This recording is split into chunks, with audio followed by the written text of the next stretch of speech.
Bonjour à tous, je me permets aujourd'hui de faire ces révélations pour non seulement libérer ma conscience mais aussi et surtout prévenir les Ivoiriens sur les enjeux électoraux à venir. La Côte d'Ivoire est notre patrimoine à tous et il est de notre devoir de préserver le minimum vital de paix qui nous reste. S'il vous plaît, veuillez massivement partager cet audio afin qu'il fasse le tour de la Côte d'Ivoire et que chaque Ivoirien de là où il se trouve sache à quoi s'attendre avant, pendant et après l'élection présidentielle. Ces informations que je m'apprête à vous révéler sont d'une importance capitale classée top secret et régit le pouvoir du RHDP actuellement. 2025 est un enjeu crucial pour la Côte d'Ivoire, pendant que le RHDP s'apprête à empiler un 4e mandat, les partis politiques de l'opposition peinent à s'unir pour un front commun contre ce pouvoir. Il sera difficile pour cette opposition disloquée d'arracher le pouvoir au RHDP, et ce pour plusieurs raisons. En effet, tout a été planifié pour conserver le pouvoir d'État. J'entends certains membres de l'opposition banaliser la candidature d'Alassane Ouattara. Si vous continuez d'émettre encore des doutes quant à sa candidature, laissez-moi vous dire qu'effectivement le président Alassane Ouattara sera bel et bien candidat pour le compte du RHDP. Ce silence ne semble aucunement proche d'une retraite tant clamée par l'opposition qui y voit en cas de candidature de ce dernier une énième violation de la constitution ivoirienne. Non, le RHDP quant à lui parle d'un second mandat de la 3e République. Comme en 2020, le RHDP prépare déjà une bonne communication pour distiller ce mensonge aux Ivoiriens et mobiliser ses militants à cet effet. Des blogueurs ont été également recrutés. Ne soyez pas étonnés de voir dans les jours et semaines à venir certains blogueurs dont la politique était autrefois un interdit plébisciter un énième mandat au président Alassane Ouattara et communiquer pour le compte du RHDP. Le cas Aputchou, cela vous dit quelque chose ? Ce que je m'apprête à vous dire vous étonnera mais hélas je mets quiconque au défi de démentir cela. L'acharnement dont il fait l'objet n'a rien du fait d'avoir brandi des billets de banque sur les réseaux sociaux, mais plutôt d'une conspiration politique de la part du RHDP. Ce parti ne laisse rien au hasard. Depuis un moment ce parti a dans sa ligne de mire un certain nombre de blogueurs se disant apolitiques. Le passé d'Aputchou dont les images avec certains activistes GPS aujourd'hui dans un tel contexte devrait pourtant vous interpeller. Un message clair à envoyer aux blogueurs drainant une certaine audience, le joute électoral à venir est très capital et par conséquent vous devriez rester loin de la politique. Le RHDP prépare son coup de force en 2025, il faut donc déjà éteindre cette flamme qui illuminerait certains blogueurs à vouloir au moment opportun défendre la cause de la majorité ivoirienne. À la vérité, Aputchou National a été approché par certains cadres du RHDP pour faire communication. Une somme astronomique lui a été proposée. Si le quota de certains activistes RHDP est de 1 million de francs CFA, la somme proposée à Aputchou National toucherait le plafond des 3 millions de francs CFA par mois. Devrait-il accepter lui dont les fans sont de divers horizons politiques? Contre leur attente après réflexion, ce dernier a décidé vouloir garder ses distances à la politique, une colère prit d'emblée son hôte qui se précipita par la suite de rendre compte au petit frère du président de la République Téné Birahima Ouattara. Yaka Yaka de Paris avait pourtant succombé, mais pas Aputchou National, alors il fallait donc profiter de la moindre des erreurs pour mettre la main sur lui. Un passage dans les geôles de la Maca neutralisera une future révolte une fois dehors. Une chasse à l'homme allait donc débuter contre ce dernier, il suffisait d'une simple erreur pour l'embarquer. Son passé proche de certains activistes GPS refait surface et les cadres en question estimaient qu'il fallait donc s'en méfier avant que ce dernier ne leur échappe pour l'Europe ou en cas de crise ivoirienne il ne reviendrait plus. C'est donc le lieu d'interpeller tous ces blogueurs en partance pour la Côte d'Ivoire de faire très attention. Le RHDP est actuellement sur le qui-vive, à la moindre erreur vous serez étouffé, je sais de quoi je parle.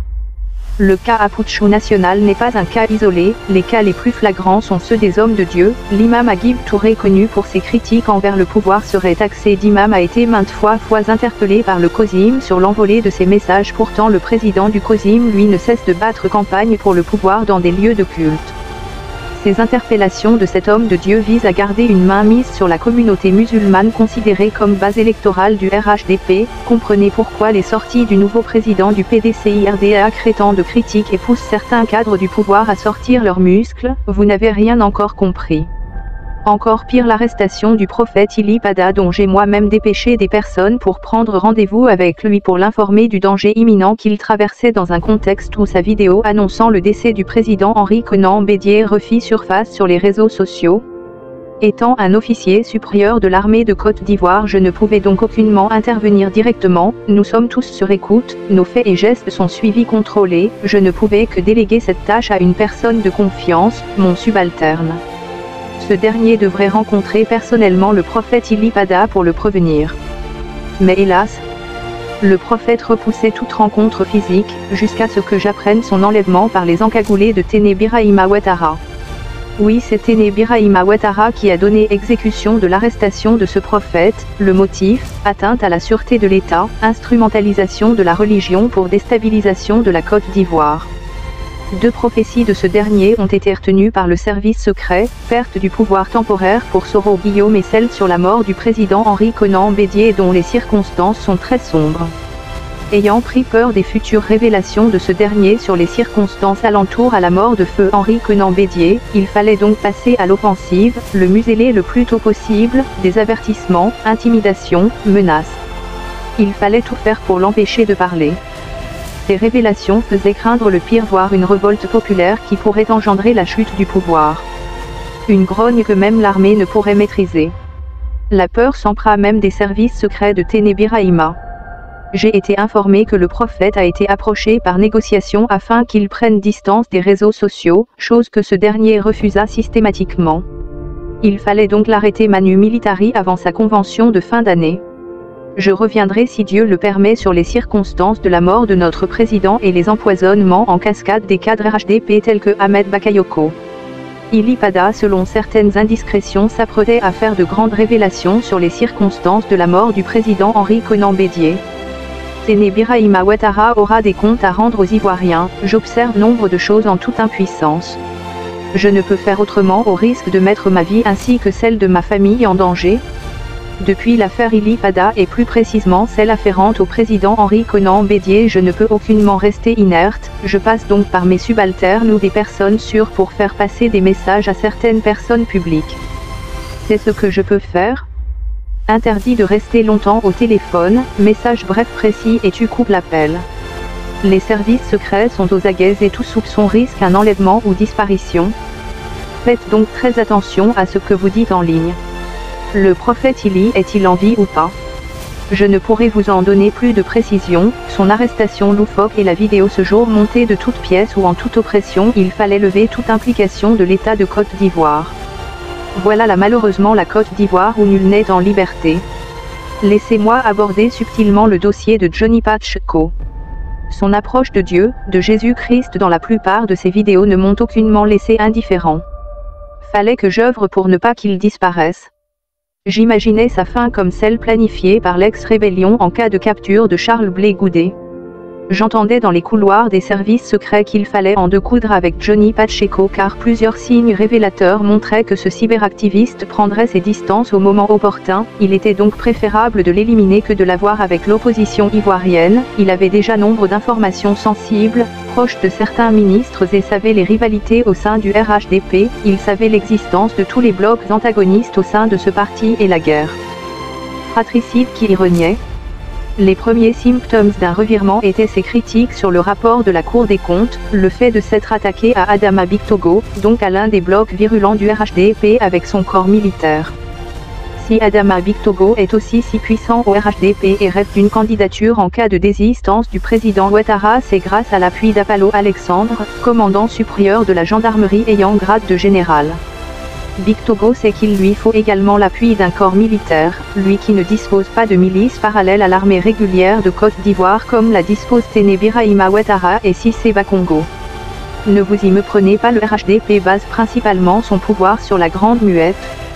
Je pense que vous avez tous été témoins du rôle prépondérant qu'a joué le commandant supérieur de la gendarmerie Apalo Alexandre Touré en 2020 pour martyriser les manifestants aux mains nues. À la vérité, il sera difficile pour cette opposition de reprendre la main, je ne le dis pas pour décourager certains prétendants, mais vu la composition de nos effectifs, ce sera vraiment difficile, seul un peuple solidaire pourra y parvenir. Pour finir avec le cas de ce cyberactiviste, la mission était de l'éliminer pendant la CAN, période où le ministère du Sport et du Tourisme collectait influenceurs et cyberactivistes pour la promotion de la CAN et profiter de cette occasion pour valoriser la Côte d'Ivoire.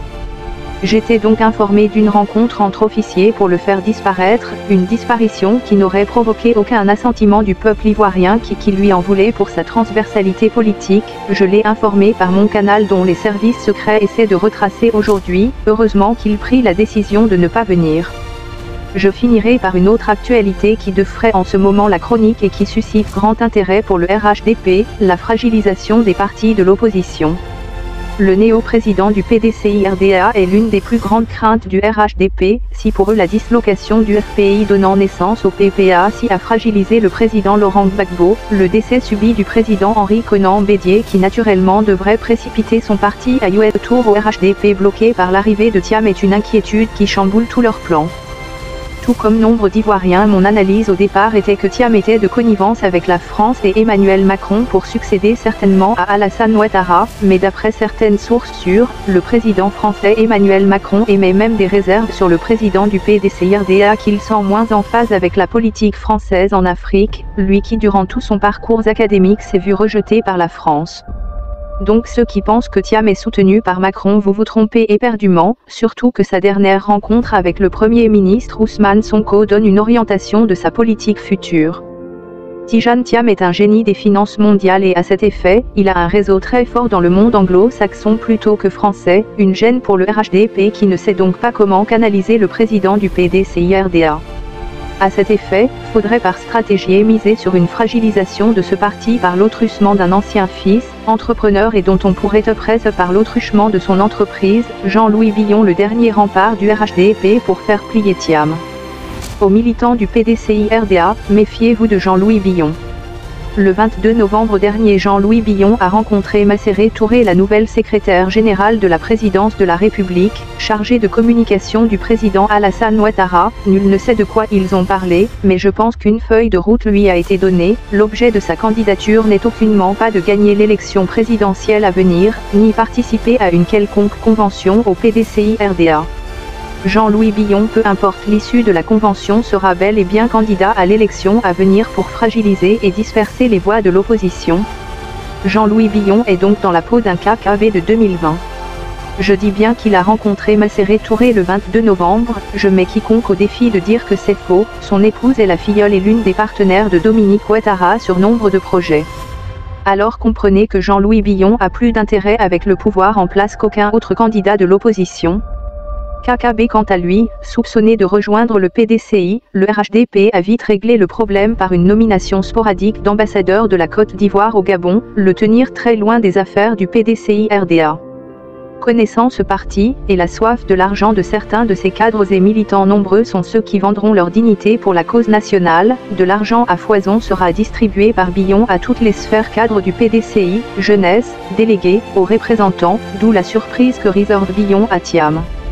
Gbagbo, Thiam, Soro Guillaume, Blé Goudé, Simone et toute l'opposition doivent s'unir pour sauver la Côte d'Ivoire. Je vous reviendrai d'ici peu pour une nouvelle audio.